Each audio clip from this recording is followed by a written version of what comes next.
Hello बच्चों। आज का जो हमारा वीडियो होने वाला है वो कंबस्टन चैप्टर क्लास 8 का लेक्चर नंबर 1। तो आज इस वीडियो में हम कंबस्टन के बारे में थोड़ा जानेंगे कि कंबस्टन हमारा क्या होता है, कंबस्टन मटेरियल क्या होता है, इन सभी बातों को और एक्टिविटी के साथ, क्योंकि इस चैप्टर की एक्टिविटी काफ़ी इम्पोर्टेंट हैं जो कि एग्ज़ाम में पूछे जा सकते हैं। तो चलिए स्टार्ट करते हैं।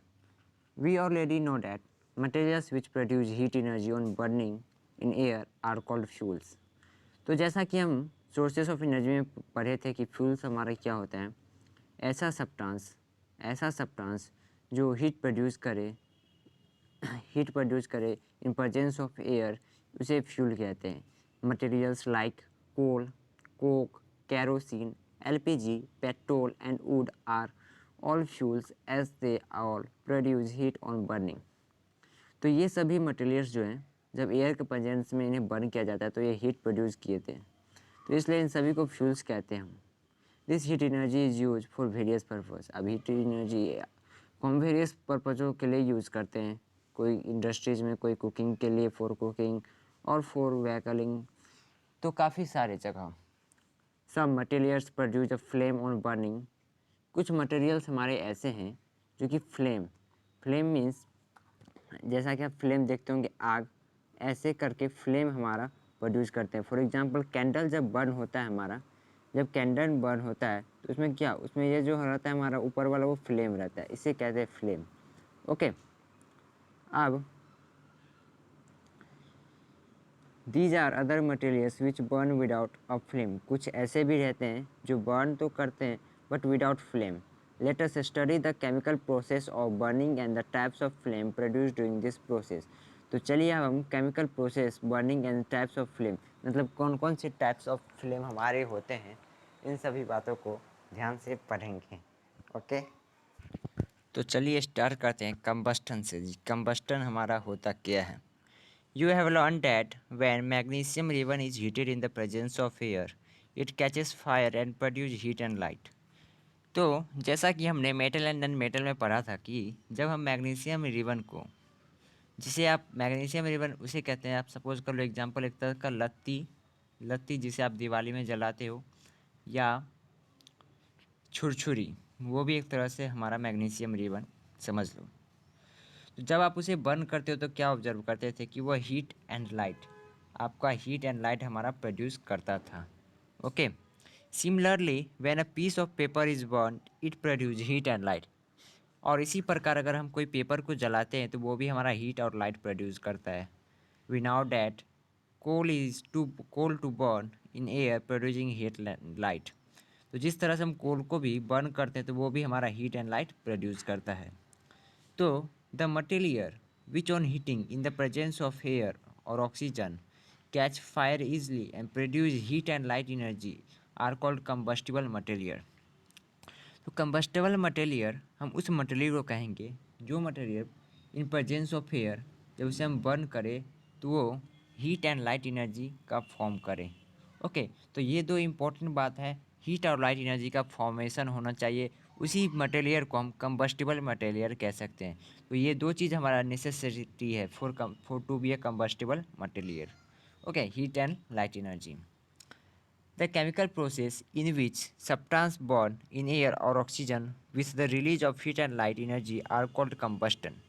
तो combustion उस प्रोसेस को कहते हैं जब कोई सब्सटेंस को हम बर्न करते हैं इन एयर, ओके, और वो जब हीट एंड लाइट प्रोड्यूस करता है, उस energy, heat and light energy produce करता है, उसी प्रोसेस को हम combustion कहते हैं। The substance date undergoes combustion is called combustible substance और फ्यूल।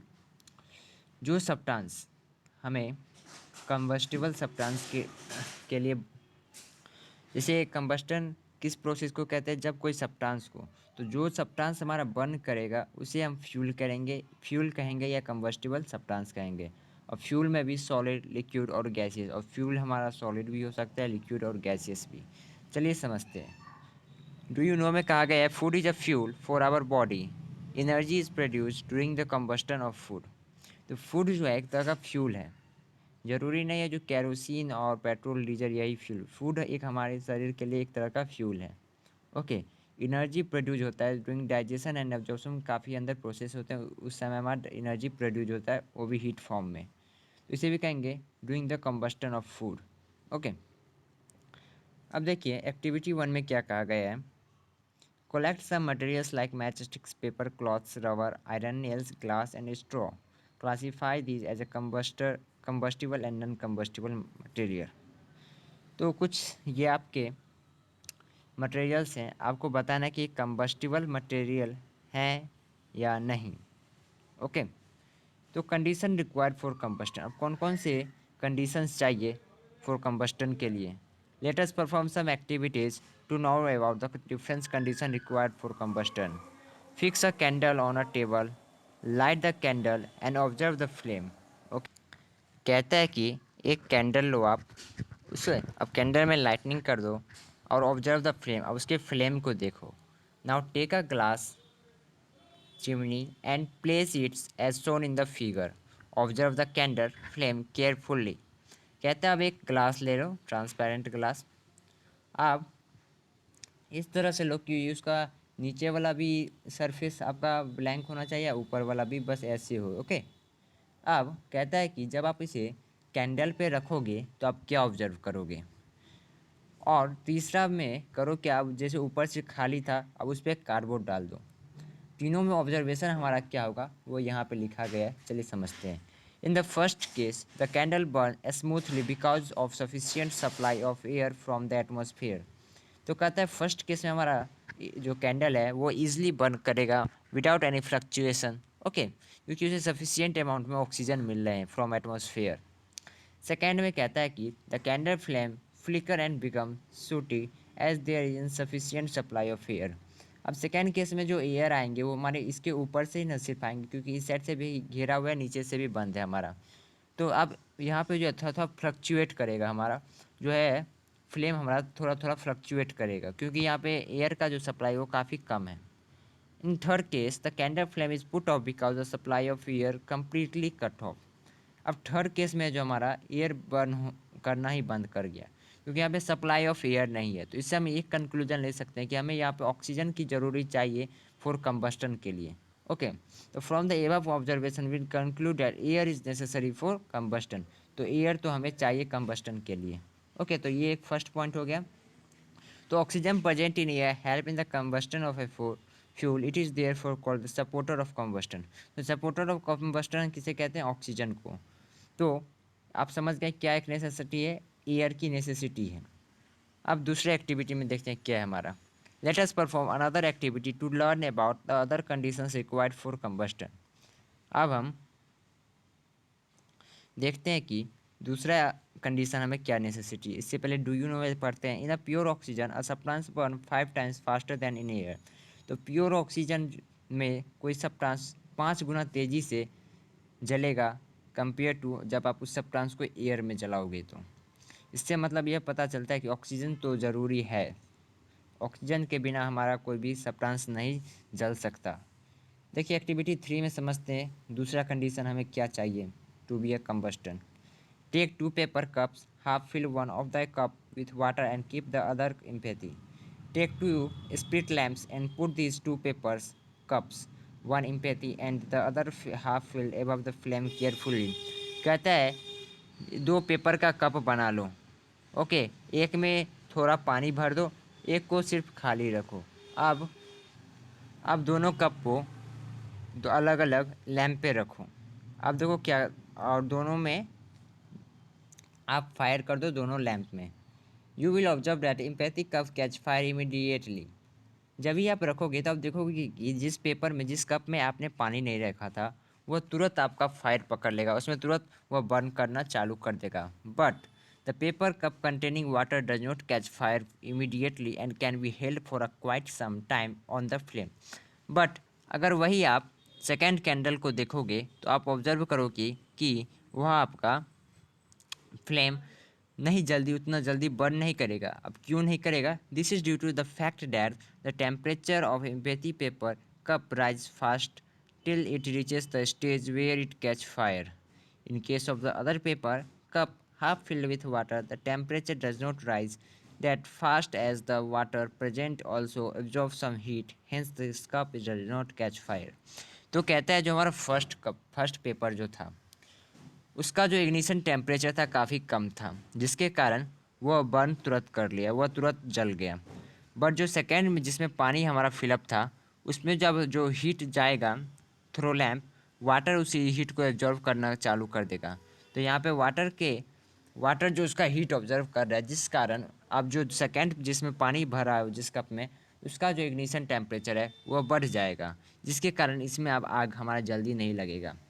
तो a piece of paper burn quickly when a burning matchstick is brought near it. On the other hand, a piece of wood cannot be burned with help of a matchstick. अब दूसरा example इसी तरह से लिया गया कि आप एक पेपर ले लो और एक वुड का टुकड़ा ले लो, दोनों को मैच स्टिक से जलाओगे तो देखोगे क्या कि आपका पेपर जल्दी से बर्न कर रहा है।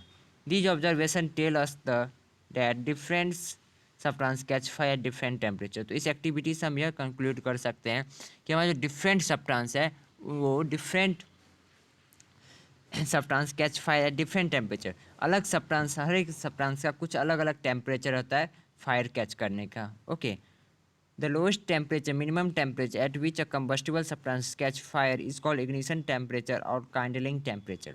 तो इग्निशन टेम्परेचर और काइंडलिंग टेम्परेचर को हम समझते हैं। कहता है कि कोई भी सब्सटेंस को बर्न करने के लिए मिनिमम टेम्परेचर जितना चाहिए उसे, उसका वो इग्निशन टेम्परेचर होगा या काइंडलिंग टेम्परेचर होगा। फिर से समझिए, सपोज करो कोई पेपर हमारा, उसको बर्न के लिए कुछ टेम्परेचर चाहिए, मिनिमम टेम्परेचर, उससे कम में वो जल नहीं सकता है, उससे कम हीट में वो जल नहीं सकता है। तो ऐसा हीट सपोज कर लो कि ये रहा हमारा लाइन, यहाँ पर इस इधर हीट हमारा बढ़ते जाएगा और इधर हमारा माइनस होते जाएगा। तो कहता है कि इसके अंदर, इस कंडीशन के अंदर आपका, अगर आप सपोज कर लो पेपर एक हमारा है, वह कम से कम इसको इतना हीट चाहिए, ये लाइन ये इतना हीट इसको चाहिए, कम से कम मिनिमम हीट इसको इतना चाहिए। ओके, तो कहता है कि आप जब इतना हीट दोगे तब वो बर्न करना चालू कर देगा, बट जब इससे आप कम दोगे तब वो बर्न नहीं करेगा, इससे ज़्यादा दोगे तो बर्न तो करेगा ही। तो इसका जो minimum temperature at which it catch fire is called its ignition temperature. इसका इग्निशन टेम्परेचर क्या हो गया हमारा, ये वाला पॉइंट इसका इग्निशन टेम्परेचर हो गया। ओके, तो यही कुछ बातें हैं। इग्निशन टेम्परेचर और काइंडलिंग टेम्परेचर दोनों एक ही होते हैं, दोनों को एक ही चीज़ कहते हैं। तो ये बात आप समझ लो कि दोनों को एक ही चीज़ कहा जाता है। Let us look some examples to realize that a substance must be heated up its ignition temperature before it undergoes a combustion. चलिए कुछ एग्जांपल्स देखते हैं और आप इस एग्जांपल्स में टिक भी लगाते जाइएगा क्योंकि एग्जांपल्स से क्वेश्चन पूछे जा सकते हैं। फर्स्ट है हमारा, we can boil water in a paper cup on a spit lamp. It is because a part of heat energy supplied to the paper cup passes to on the water. As a result, the ignition temperature of paper is not achieved and does it not catch fire. तो जैसा कि activity में हमने देखा था कि जिस paper ball में हमने पानी रखा था वह जल्दी से बर्न हमारा नहीं हुआ। वह जल्दी से बर्न इसलिए नहीं हुआ क्योंकि उसमें जो वाटर रखा गया, अब उस वाटर के थ्रू जो हमारा वह हीट, उसमें जो हीट लैम्प के थ्रू मिल रहा था वो वाटर एब्जॉर्ब करने लगा। वाटर के एब्जॉर्बसन के कारण वो पेपर में हमारा फायर कैच नहीं कर पाया as soon as in empty paper. That's why it take long time to be a fire. Okay, इसीलिए तो इसका आंसर, इस एक्टिविटी का आंसर यहाँ पे दिया है, समझ लीजिए आप। सेकेंड है हमारा कि ignition temperature. Ignition temperature of white phosphorus is 35 degrees Celsius. During summer, room temperature often rises to above 35 degrees Celsius. White phosphorus then catch fire spontaneously. कहते हैं कि एक जो इग्निशन टेम्परेचर होता है वाइट फास्फोरस का, इग्निशन टेम्परेचर की minimum temperature जिस पे वो कैच कर ले फायर को, वो होता है उसका 35 डिग्री सेल्सियस। अब जैसा कि आप देखते हो कि समर में आपका 35 डिग्री सेल्सियस से एबव ही आपका टेम्परेचर रहता है। तो जब आप 35 डिग्री सेल्सियस से एबव टेम्परेचर रहेगा, आप फास्फोरस को अपने रूम में रखोगे तो आपका वो फायर कैच कर लेगा क्योंकि उसको ऑक्सीजन तो मिल ही रहे हैं। ओके, तो फायर इजीली कैच कर लेगा, इसलिए उसे दूसरे चीज़ में रखा जाता है, कैरोसिन के अंदर उसे रखा जाता है। अब देखिए थर्ड में हमारा कहता है a match stick can be lighted bye striking it's strips on a rough surface. कोई मैच स्टिक को हम कैसे जलाते हैं, उसके सरफेस पे रब करके। The tip of the match stick is made up of the red phosphorus along with some other chemicals. तो टिप जो हमारा मैच स्टिक होता है वो कुछ इस तरह का स्ट्रक्चर का रहता है, समथिंग लाइक ऐसा स्ट्रक्चर रहता है। ओके, तो ऐसा स्ट्रक्चर तो कहता है ये जो मटेरियल्स है ये रेड फॉस्फोरस से बना रहता है और कुछ केमिकल्स के साथ, और striking frictions generate enough heat to light the match sticks by making the chemical catch fire. जब उसे हम रब करते हैं तो वहाँ पे फ्रिक्शन पैदा होता है, फ्रिक्शन पैदा होने के कारण वहाँ पे गर्माहट पैदा होती है, इतना गर्माहट पैदा हो जाती है कि इसका इग्निशन टेम्परेचर के लिए वो काफ़ी होता है। आप सपोज कर लो वही आप मैच स्टिक ले लो, आसानी से उसे धीरे धीरे रब करो तो वो कैच नहीं करेगा फायर, बट वही आप 2 से 3 बार इसको फास्टली रब करोगे तो फायर कैच कर लेगा, क्योंकि वहाँ पे हीट ज़्यादा प्रोड्यूस होगा, इतना उसके लिए हीट प्रोड्यूस हो जाएगा कि आराम से कैच फायर, मतलब उसका इग्निशन टेम्परेचर के लिए वो काफ़ी है रब करना। The wood used in the matchstick also of a particular kind, its ignition temperature is attained by the heat produced at the tip of the lighted matchstick।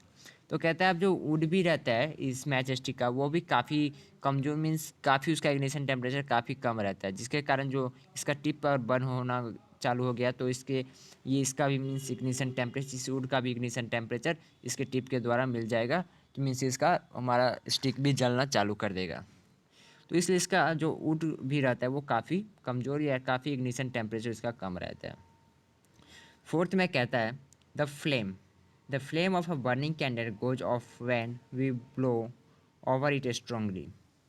कहता है कि कोई भी कैंडल का फ्लेम कब बंद होना चालू हो जाता है, जब आप उसे ज़ोर से फूंकते हो। ओके, जब आप कोई कैंडल को ज़ोर से फूंकते हो तो वह ग्लो करना बंद कर देगा। क्यों? इट इज़ बिकॉज द दो कंडीशन है, दो कारण। Air current lower the temperature of burning wax vapour below their ignition point. अब जो एयर करेंट हमारे फूकने के द्वारा होता है वो क्या कर देता है, उस lower the temperature of burning wax vapour, okay, below their ignition points. अब जो है वह इग्निशन पॉइंट के बिलो उसका टेम्परेचर कर देता है, तो जब भी इग्निशन पॉइंट के बिलो उसका टेम्परेचर हो जाएगा तो वो बर्न करना तो बंद ही कर देगा ना। उसको कम से कम इग्निशन टेम्परेचर चाहिए या उससे मैक्सिमम चाहिए, बट जब भी उसका टेम्परेचर इग्निशन टेम्परेचर से कम हो जाएगा तो वो तो ब्लो करना बंद कर देगा। तो फर्स्ट केस में हमारा जो एयर करंट है जो हम फूकते हैं तो हमारा एयर करंट जो है, हमारा जो एयर करंट है इसके इग्निशन टेम्परेचर से इसका हीट जो है कम कर देता है। सेकेंड है हमारा the carbon dioxide in our breath के act as a fire extinguisher दस द फ्लेम गोज ऑफ। अब जो हम फूकेंगे तो वो तो कार्बन डाइऑक्साइड ही रहेगा, ऑक्सीजन तो हम नहीं फूक सकते।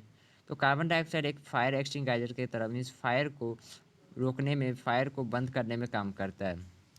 वो कुछ मोटा कवर गैस रहता है तो जिसके कारण वो एक अपना बैग लाइक स्ट्रक्चर बना देता है इस फ्लेम के आगे और ऑक्सीजन को आना बंद कर देता है। That's why the our candle also blow off. Okay, इस कारण भी तो दो कंडीशन है, आप समझ गए। अब है हमारा we can conclude that for producing a sustaining combustions the following 3 conditions are necessary. तो 3 कंडीशन हमारे जरूरी है कंबस्टन के लिए। फर्स्ट है there must be a combustible substance रहना चाहिए, पानी में तो आग नहीं लगा सकते हो। ओके, मस्टर्ड ऑयल जो आप घर में यूज़ करते हो उसमें तो नहीं लगा सकते, कंबस्टिबल सब्सटेंस होना चाहिए जिसमें आपका आग लग सके। सेकंड में there must be a continuous supply of oxygen of air, जैसा कि हमने कैंडल वाला में देखा था कि जैसे ही हमने ऑक्सीजन का सप्लाई बंद कर दिया कि ये हमारा वो कैंडल ब्लो करना बंद कर दिया, तो इसलिए कहता है कि कंटिन्यूअस सप्लाई ऑफ ऑक्सीजन रहना चाहिए या एयर का। The temperature should be above the ignition temperature of the combustible material, कहता है कि इग्निशन टेम्परेचर से एबव भी रहना चाहिए। अच्छा है आपका एबव भी रहना चाहिए। ओके, इग्निशन टेम्परेचर, तभी आपका मटेरियल जो है कंबस्टिबल मटेरियल जलना चालू कर देगा। तो इस लेक्चर में यहीं तक, अब अगले लेक्चर में हम पढ़ेंगे types of combustion. Okay, thank you very much.